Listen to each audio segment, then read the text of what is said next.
Hello, welcome back everyone to my one another video जिसमें हम chapter 12 की in text question और examples को सॉल्व करेंगे, एक्सप्लेन करेंगे।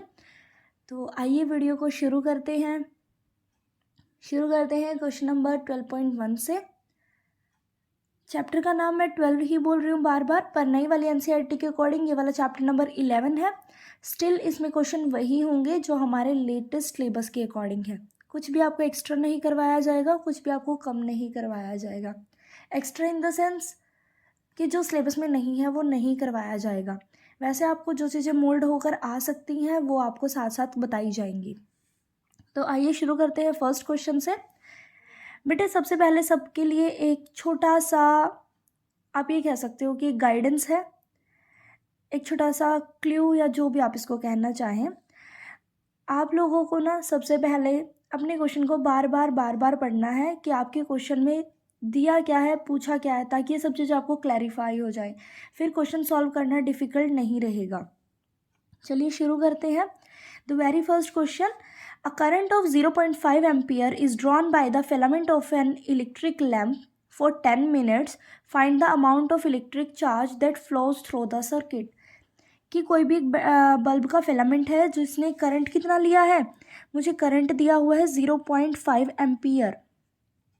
जो जो चीज़ें गिवन है पहले वो लिख लीजिएगा। टाइम मुझे दिया हुआ है 10 minutes.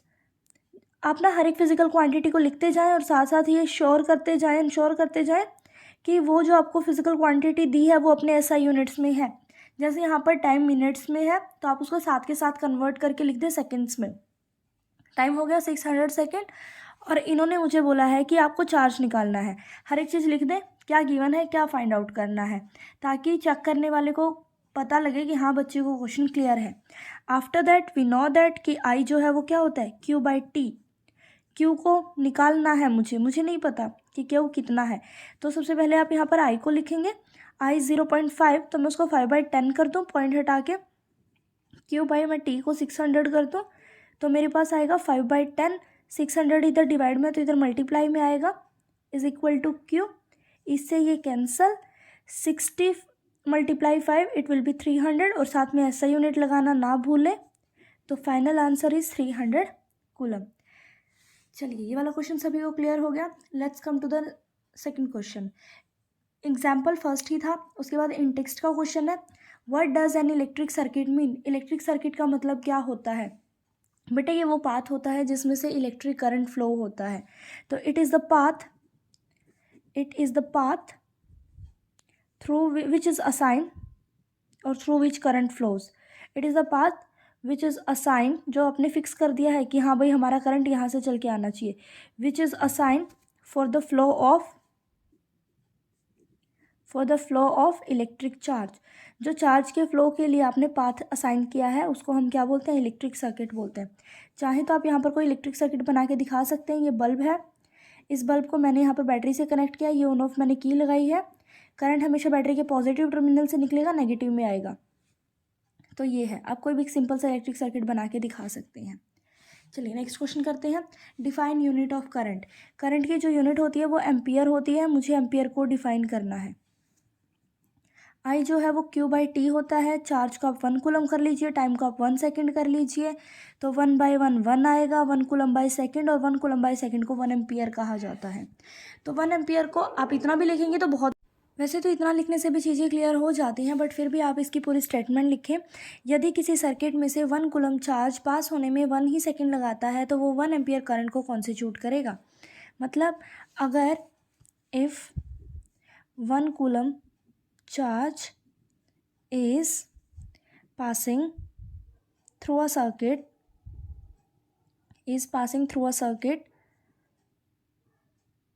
and takes 1 second, then it will constitute 1 ampere of current. तो ये 1 एम्पियर ऑफ करंट को कॉन्स्टिट्यूट करेगा। Then it will constitute 1 ampere of current. अगर एक कूलम चार्ज किसी सर्किट में से पास होता है और 1 सेकेंड में पास हो जाता है, इतनी स्पीडली पास होता है कि 1 सेकेंड में ही वो पास हो जाए, तो ये कॉन्स्टिट्यूट करेगा 1 एम्पियर ऑफ करंट को। इतना हमें समझ आया। चलिए अगले क्वेश्चन पर बढ़ते हैं। Calculate the number of electron in 1 coulomb of charge. बच्चे ये क्वेश्चन ना मोल्ड होकर ऐसे भी पूछा जा सकता है, calculate the number of electron in 1 ampere of current. 1 ampere of current में आप इलेक्ट्रॉन्स बताएं या 1 कूलम ऑफ चार्ज में आप इलेक्ट्रॉन बताएं, तो आप दोनों में कर सकते हैं, कोई प्रॉब्लम नहीं है। और क्या हमें पता है एन ही ई होता है, क्यू की वैल्यू मुझे बोलिए 1 कूलम, नंबर ऑफ इलेक्ट्रॉन्स मुझे फाइंड आउट करने हैं, ई मतलब फंडामेंटल चार्ज या फिर हम इसको बोलते हैं चार्ज ऑफ 1 इलेक्ट्रॉन, वो आप पुट कर दीजिए यहाँ पर, कुलॉम में होता है। कुलॉम से कुलॉम दोनों तरफ से कैंसिल हो गया, तो यूनिट एन की कोई यूनिट नहीं बचेगी। It will be 1/1.6 into 10⁻⁻19 is equal to n. यहाँ से आप पॉइंट हटाएं और ऊपर 10 करें, और 10⁻⁻19 आप इसको ऊपर लेके जाएंगे तो इट विल बिकम 10⁻+19। 10 को जब आप डिवाइड करते हैं 16 से, तो 16 6 जा नहीं जाएगा, नहीं जानने के लिए हम क्या लगा, जीरो, अपनी मर्जी से जीरो लगाएंगे तो पॉइंट, 16 6 96 और 4 और फिर जीरो उतारिए, 16 2 32 और फिर 8 और फिर जीरो, 16 5 0.625 मेरे पास निकल के आ जाएगा, एंड मल्टीप्लाई 10⁻⁻19। और यदि आप इसको साइंटिफिक नोटेशन में लिखना चाहते हो तो final answer will be 6.25 into 10⁻18। इसके पीछे कोई भी यूनिट्स आपको नहीं लगाने। आई होप ये आपको क्लियर है। ये हो गए हमारे फर्स्ट वाले इन टेक्स्ट के, फर्स्ट वाला जो हमें कॉलम दिया हुआ है उसके सारे क्वेश्चंस सभी को क्लियर हैं, तो आइए आगे बढ़ते हैं। ये है हमारे पास अगला example number 12.2। How much work is doing, work निकालना है in moving it 2 coulomb of charge, और पोटेंशियल डिफरेंस हमें दिया हुआ है दो एंड के बीच का 12 वोल्ट। तो बच्चे पोटेंशियल डिफरेंस को वी से डिनोट किया जाता है, दैट इज़ 12 वोल्ट। चार्ज हमें दिया हुआ है 2 कूलम, हमें पता है कि V जो है वो W/Q होता है, और W वर्क डन हम लोगों को फाइंड आउट करना है। V मुझे 12 गिवन है, W मुझे फाइंड करना है, Q मेरे पास 2 है, 2 यहाँ डिवाइड में उधर आके क्या हो जाएगा, मल्टीप्लाई में, 12 2 24, और वर्क के यूनिट होते हैं जूल, तो इसीलिए यूनिट लगाते साथ साथ चलें। ये हो गया हमारा अगला क्वेश्चन। उसके बाद उन्होंने हमसे पूछा name a device which help to maintain potential difference. तो बच्चे पोटेंशियल डिफरेंस मेंटेन करने का एक ही डिवाइस है, वो कौन है, बैटरी। ख़त्म। नेक्स्ट आ जाए, पोटेंशियल डिफरेंस को 1 वोल्ट कब कहेंगे, यदि बैटरी को 1 कूलम चार्ज को पास कराने में 1 जूल का काम करना पड़ रहा है। अगर बैटरी को 1 कूलम चार्ज को कैरी करने में 1 जूल का काम करना पड़ रहा है, कैसे कह पा रही हूँ मैं ये चीज़ें, पोटेंशियल डिफरेंस होता है W/Q, और आप वर्क को भी 1 जूल कर लीजिए, चार्ज को भी आप 1 कूलम कर लीजिए, फॉर्मूले में क्वांटिटीज़ जो उनको 1 1 कर लीजिए, इट विल बी 1 जूल/कूलम मतलब 1 वोल्ट। तो potential difference is said to be 1 volt if work done by the battery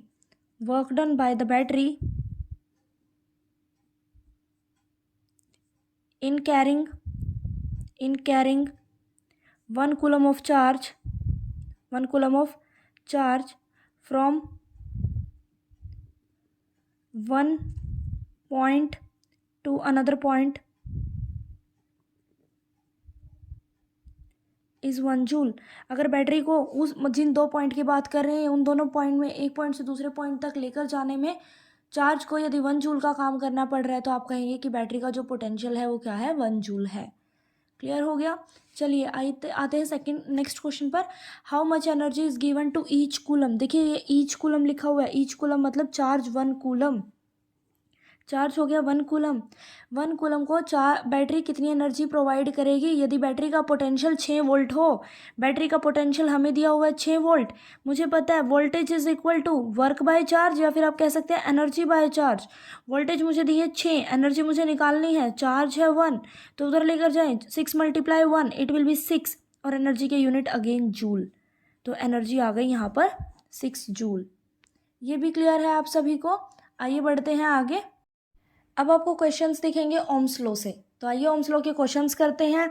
how much current will an electric bulb, एक बल्ब है, वो बल्ब कितना करंट लेगा एक 220 की बैटरी से, यदि बल्ब का रेजिस्टेंस कितना हो, 1200। अभी यहाँ तक पढ़ते हैं, यहाँ तक का करते हैं पार्ट ए।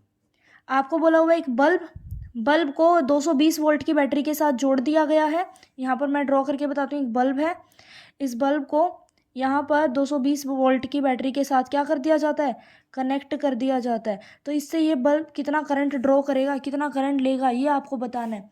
वोल्टेज हो गया आपके पास 220 वोल्ट। बल्ब का जो रेजिस्टेंस है वो हो गया आपके पास 1200 ओम।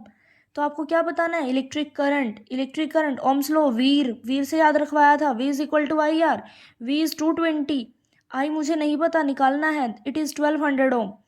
जीरो से आप जीरो को कैंसिल करेंगे, it will be 22 divided by 120 is equal to I, cancel करें, 2 पे 11, 2 पे 60, आप ऐसे भी छोड़ सकते हैं, कोई इशू ही नहीं है।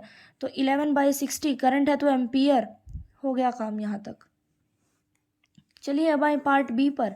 पार्ट बी में उन्होंने हमें क्या बोला हुआ है, how much current will an electric heater coil draw. Same question, बस इलेक्ट्रिक हीटर की कॉइल को ले लिया बल्ब की जगह, वही 220 वोल्ट की बैटरी है पर उसका रेजिस्टेंस 100 ओम है। सेम क्वेश्चन, V जो है वो 220 वोल्ट है, रेजिस्टेंस आपको 100 ओम दे दिया गया है और अगेन आपको करंट ही बताना है। तो similarly V is equal to I R, V आपको 220 बोला गया है, करंट आपसे पूछा गया है, ये आपका 100 है, इससे इसको आप कैंसिल करेंगे, 22 के बाय में आप 10 को लाएंगे और ये करंट आ जाएगा आपका एम्पियर में। 10 है तो एक अक्षर के बाद यदि आप पॉइंट लगाते हैं तो 2.2 is ampere is equal to I. तो ये आपके दोनों पार्ट के आंसर हो गए। चलिए अगले क्वेश्चन पर बात करते हैं। The potential difference between the terminals of an electric heater. एक इलेक्ट्रिक हीटर के साथ जो पोटेंशियल डिफरेंस लगाया गया है, मतलब जो बैटरी लगाई गई है वो 60 वोल्ट की है। चलिए वोल्टेज इज 60 वोल्ट। तो इलेक्ट्रिक हीटर ने ना 4 एम्पियर का करंट लिया, करंट भी आपको बताया हुआ है 4 एम्पियर का। इलेक्ट्रिक हीटर ने क्या करंट लिया, 4 एम्पियर का करंट लिया। What current will heater draw if the potential difference is increase to 120। Same ये कह रहे हैं, यदि इसको 60 वोल्ट की बैटरी से के साथ जोड़ते हैं तो ये 4 एम्पियर का करंट लेता है, और अगर हम इसको 120 वोल्ट की बैटरी के साथ जोड़ दें तो फिर ये कितना करंट लेगा। अरे भाई इसको चेंज कर दिया तो करंट भी शायद चेंज ही होगा, क्योंकि ओम्स लॉ है। ओम्स लॉ ने क्या बोला था, वोल्टेज यदि आप बढ़ाते हैं तो करंट भी बढ़ जाता है। तो नो डाउट यहाँ पर अब अगली बारी में वो करंट क्या ड्रॉ करेगा, ज़्यादा ड्रॉ करेगा। तो एक बार निकाल लेते हैं क्या होगा। V is equal to I R होता है, V हमें 60 दे दिया, I हमें 4 दे दिया, R देखिए R एक कांस्टेंट है, V बढ़ता है I बढ़ता है, V को बढ़ाएंगे I बढ़ेगा, R नहीं बढ़ेगा। तो R जो यहाँ से आएगी वही R मैं यहाँ पे यूज़ कर लूँगी। तो 60/4 इज इक्वल टू R, यहाँ 15 पे कटेगा तो 15 ओम रेजिस्टेंस आ गया हीटर का। अब हीटर का रेजिस्टेंस 15 ओम आ गया तो आप इसको एज इट इज़ यहाँ पर यूज़ कर सकते हैं, बिकॉज रेजिस्टेंस एक कांस्टेंट क्वांटिटी है, वो वोल्टेज के बदलने से नहीं बदलेगी। आपके पास R है, आपके पास V है, आप I निकाल लीजिए। तो V is equal to I R, V dash I dash ले लीजिए, क्योंकि ये अलग वोल्टेज और अलग करंट है। तो ये अलग वोल्टेज 120 है, वो जो नया करंट आएगा वो मुझे निकालना है, ये हमारा 15 है।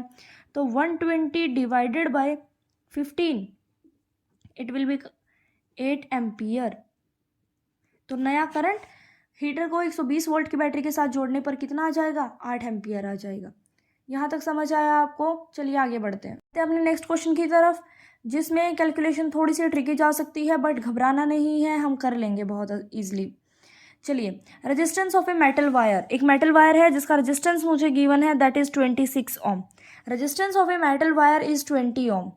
Okay, metal wire of length 1 metre. Okay, wire का लेंथ भी मुझे गिवन है, that is 1 metre. If diameter of the wire is 0.3 mm, wire का जो डायमीटर है वो 0.3 mm है। बच्चे देखिए ये वायर है, ये वायर का जो क्रॉस सेक्शन होता है ना, वायर में करंट यहाँ से एंटर करता है, तो वायर का जो क्रॉस सेक्शन होता है वो सर्कल होता है। तो यहाँ पर मुझे वायर के एरिया की भी ज़रूरत होती है। आप ध्यान करें, रेजिस्टेंस का फॉर्मूला होता है R is equal to rho L by A। तो शायद मुझे यहाँ पर एरिया की रिक्वायरमेंट होगी, तभी रेडियस पर डायमीटर पर बात हुई है। सर्कल का जो एरिया होता है वो πr² होता है, तो मतलब यहाँ पर रेडियस के बारे में बात होगी।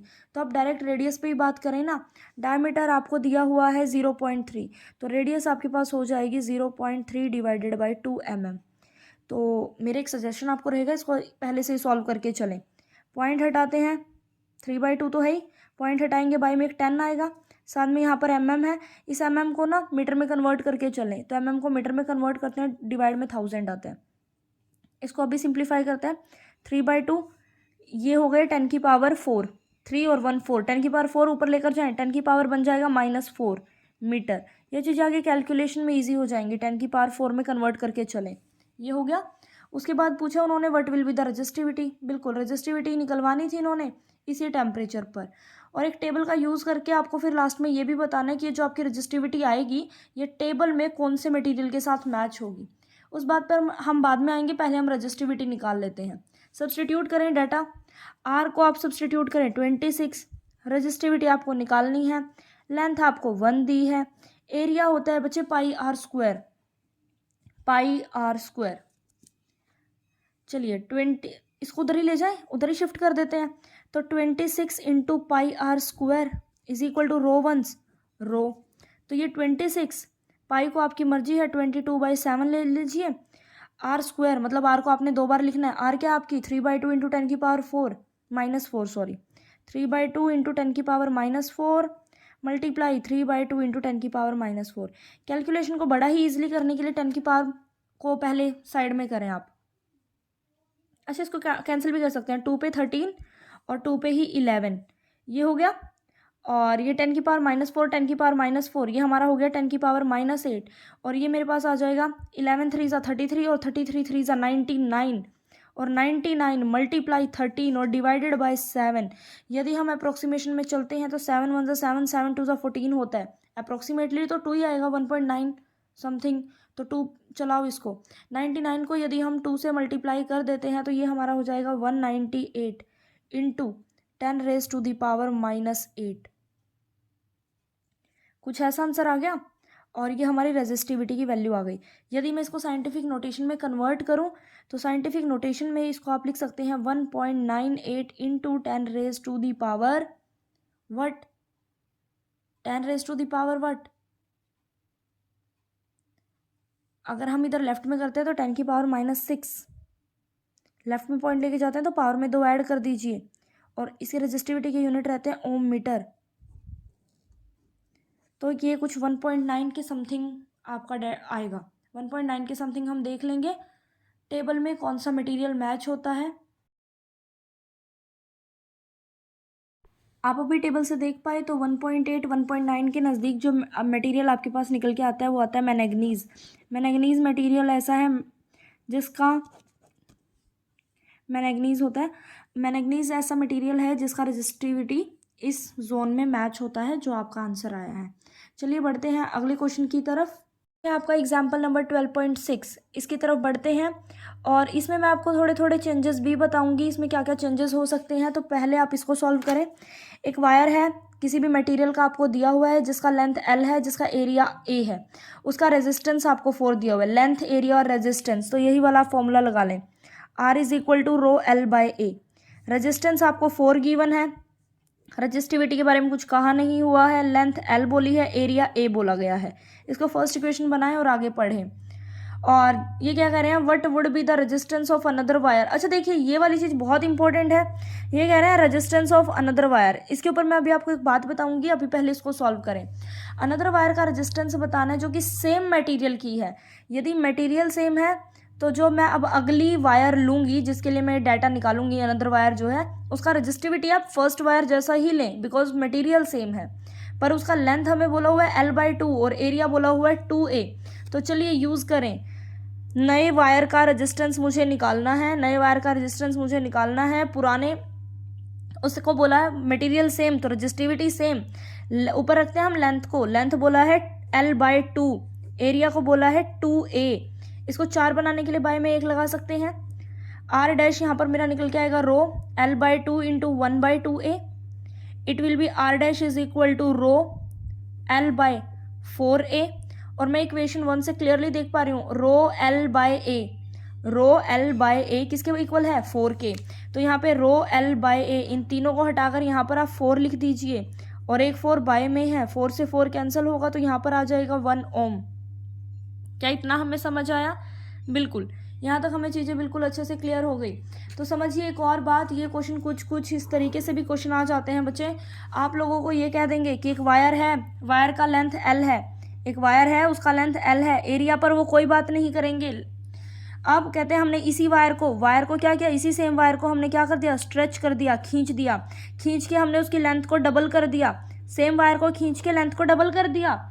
एरिया के बारे में अभी भी कोई जिक्र नहीं है कि एरिया के ऊपर क्या इफेक्ट पड़ा। तो कहते हैं लेंथ बढ़ाने से हमें ये बताएं लेंथ को बढ़ाने से क्या हो जाएगा, लेंथ को इंक्रीज करने से उसका रेजिस्टेंस कितना बढ़ जाएगा। कभी भी आपके पास यदि ऐसे क्वेश्चन आए जिसमें एरिया के बारे में कोई बात ना की गई हो, तो ऐसे वाले क्वेश्चन में आप ये वाला फॉर्मूला ना लगाकर आप फॉर्मूला लगाएंगे R इज इक्वल टू, जैसे आपसे लेंथ के बारे में बात की है, एरिया नहीं दिया तो आप एरिया को हटाएं, आप फॉर्मूला लिखेंगे रो L स्क्वायर बाय वॉल्यूम। और अगर आपको क्वेश्चन में लेंथ पर बात ना की गई हो, ऐसे बोला एक वायर जिसका एरिया A है, एरिया को डबल कर दिया जाए, इस तरीके से यदि आपके पास क्वेश्चन आए तो उस टाइम पे आपको फॉर्मूला लगाना है R is equal to rho into volume divided by में एरिया का स्क्वायर। इस तरीके से चीज़ें चलती हैं, बिकॉज जब एक पैरामीटर पर बात करते हैं तो आप अपने क्वेश्चन को एक ही वेरिएबल पैरामीटर में रखें। ये भी रेजिस्टेंस के दो फॉर्मूले आते हैं जो इसको मोल्ड करके निकाले गए हैं। तो देखिए R इज इक्वल टू रो, ऐसे लेंथ को यदि क्या कर दिया जाए, डबल कर दिया जाए। मुझे लेंथ को डबल कर दिया जाए तो यदि मैं 2 का स्क्वायर करूंगी तो 4 रो L स्क्वायर बाई वी, और रो L स्क्वायर बाई वी क्या थी, हमारी पुरानी रेजिस्टेंस, तो नया रेजिस्टेंस आ जाएगा 4 टाइम्स पुराने रेजिस्टेंस से।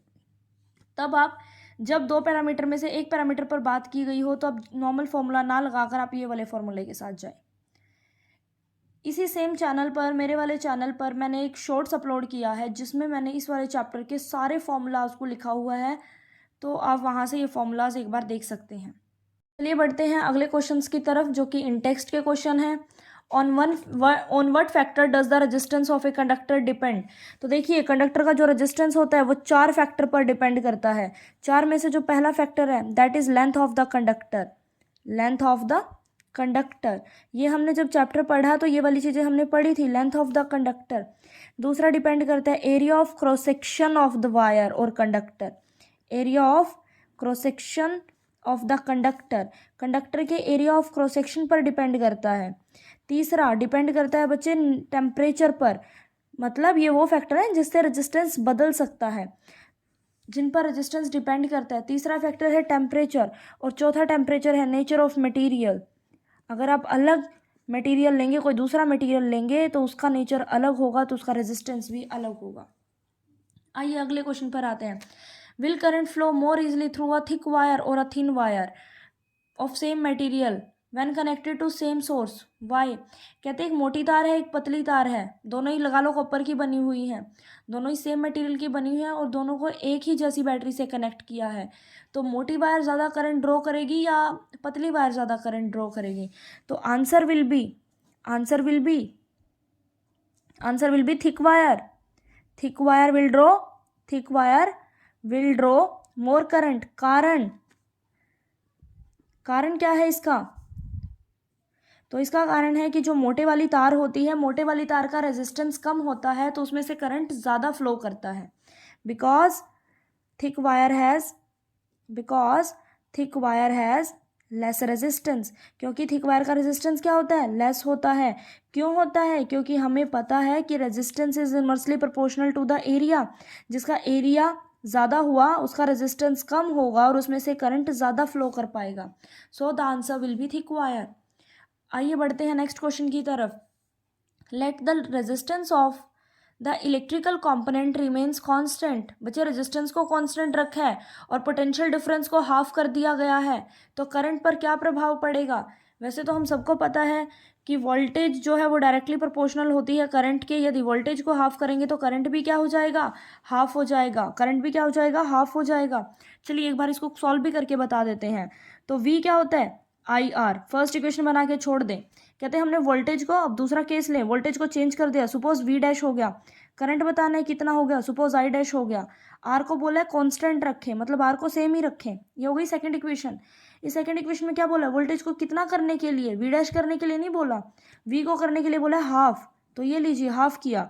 करंट की वैल्यू निकालनी है, क्या होगी, R सेम ही है, R सेम ही है तो चलने दो ऐसे ही।